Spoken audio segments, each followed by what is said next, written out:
Ça n'existait pas. Là, on avait des planches des jardins, quoi, voilà.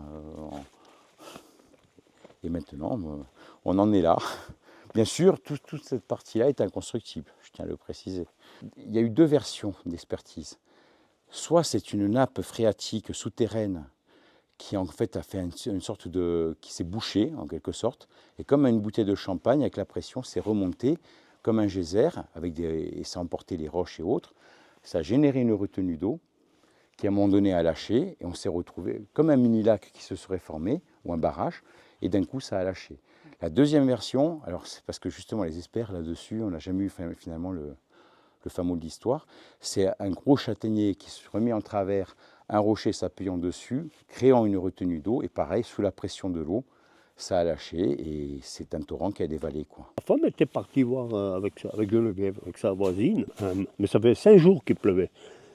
Et je rentre à la maison, je me barricade, et manque de peau, la maison, la flotte, l'eau, en puissance, elle est rentrée.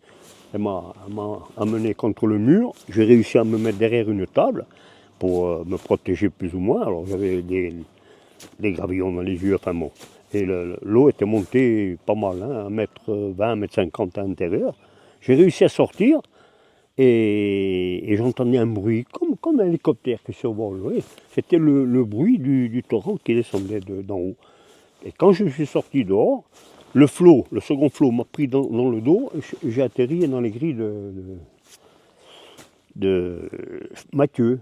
Ah. Oui, la maison, je venais d'acheter le mobilier, parce que j'ai dit, tiens, comme ça, l'été, on est tranquille. Et manque de peau, on a tout perdu. Et j'ai vidé tout seul, mais j'étais pas bien. J'avais mal aux genoux, j'avais les yeux pleins de gravillons. Enfin bon, la chance qu'on a eue, c'est qu'il n'y ait pas eu de mort. On n'a jamais tiré le Z définitif du coût réel des dégâts. Les particuliers indemnisés par les assurances, d'accord, et les sinistrés.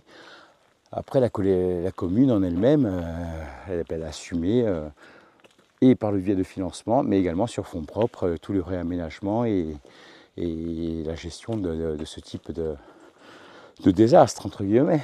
Mais bon, voilà. Et par contre, ça a généré une forte capacité de résilience dans la population, au niveau de la population. C'est-à-dire qu'il y a eu beaucoup d'entraide, de solidarité.